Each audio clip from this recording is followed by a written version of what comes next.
तो चैत आता है, चैत में गेहूं कटता है तो उनको जो काटने वाले हैं उन्हें चैतुआ बोलते हैं। ये चैतुआ सिर्फ चैत काटने आते हैं।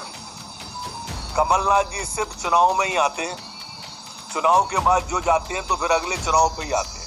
नमस्कार, आदाब, सत श्री अकाल। मैं हूं गिरिराज शर्मा और आप देख रहे हैं सरल टॉक। सभी से एक ही अपील है कि सरल टॉक की आवाज को सब्सक्राइब कीजिए और इसे जन जन तक पहुंचाइए। अभी आप सुन रहे थे मध्य प्रदेश के गृह मंत्री नरोत्तम मिश्रा जी।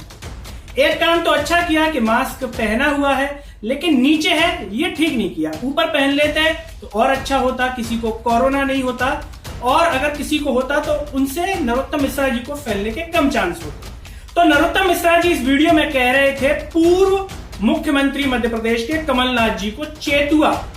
वो कह रहे हैं कि चेतुआ जो है, फसल काटने जो गेहूं की आते हैं तो साल में एक बार आते हैं, और जो गेहूं की फसल काटते हैं उन्हें कहते हैं चेतुआ। तो कमलनाथ जी जो है साल में चुनाव के समय दिखाई देते हैं, उसके बाद नहीं दिखाई देते। तो मध्य प्रदेश के जो गृह मंत्री हैं नरोत्तम मिश्रा जी, अब आपको ये बताना चाहिए, ये आपने अच्छा बताया कि नेता चुनाव के समय दिखाई देते हैं, लेकिन सिर्फ कमलनाथ जी दिखाई देते हैं, ऐसा थोड़ा ठीक लगता नहीं है। अब आप जरा सोचिए कि कौन कौन से ऐसे मंत्री हैं जो सिर्फ चुनाव के समय दिखाई देते हैं, उससे पहले दिखाई नहीं देते। कई मंत्री हैं और हर पार्टी में अमूमन हमें देखने को मिल जाते हैं। हम बात कर रहे हैं अगर मध्य प्रदेश के मुरैना जिले की, कृषि मंत्री नरेंद्र सिंह तोमर जी, आपको बताना चाहिए कब कब दिखाई देते हैं, क्षेत्र में कितना विकास कर रहे हैं, जनता से कितना संवाद कर रहे हैं। जनता के लिए कोई दरबार लगता है क्या जहां पर ये उनकी समस्याओं का निराकरण करें? आप भी कभी क्षेत्र में आइए, घूमिए, कृषि मंत्री जी ने क्या किया है।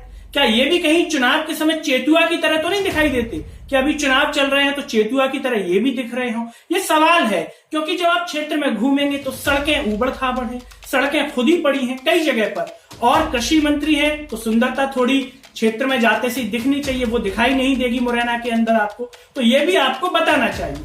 हेमा मालिनी जी की बात किए लेते हैं, कई बार गेहूं काटने चली जाती हैं, तो क्या ये भी चेतुआ है या ये कौन सी श्रेणी में आती है? इसके लिए आपको शब्द बताना चाहिए कि इन्हें क्या कहते हैं, या ये भी जो है चुनाव के समय ही दिखाई देती है गेहूं काटते हुए या कुछ अन्य चीजें काटते हुए। और भी ऐसे बहुत सारे मंत्री होंगे, बहुत सारे नेता होंगे, और अमूमन हर पार्टी में होंगे। तो नरोत्तम मिश्रा जी आपको यह भी बताना चाहिए, इससे जनता जागरूक होगी।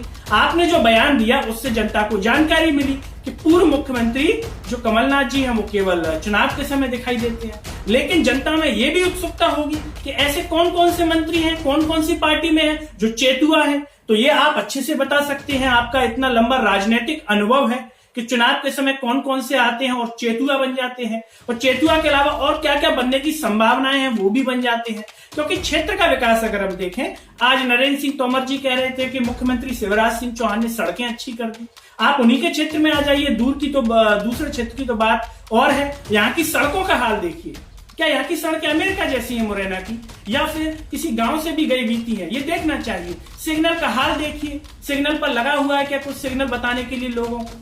तो ये आपको देखना चाहिए। आप प्रदेश के गृह मंत्री हैं, उससे जनता को भी जागरूकता मिलेगी। साथ ही साथ हम सभी युवाओं, सभी नागरिकों से भी कहेंगे, कमेंट में बताइए कि कौन कौन से ऐसे नेता हैं जो चेतुआ हैं, चुनाव के समय दिखाई देते हैं जैसा कि गृह मंत्री जी ने कहा, या कांग्रेस बीजेपी में कौन कौन चेतुआ है, कौन कौन क्षेत्र का विकास कर रहा है, नहीं कर रहा है, कमेंट में बताइए, जिससे लोगों को जानकारी मिलेगी। उपचुनाव आने वाले हैं, वो जागरूकता के साथ वोट डालेंगे। और चलते चलते सभी से एक ही अपील है कि सरल टॉक की आवाज को सब्सक्राइब कीजिए और इसे सोशल मीडिया के हर प्लेटफॉर्म पर इतना फैलाइए कि जन जन तक ये आवाज पहुंचे और आपके हर मुद्दे जन जन तक पहुंचे, सरकार तक पहुंचे। मुझे दीजिए इजाजत, नमस्कार।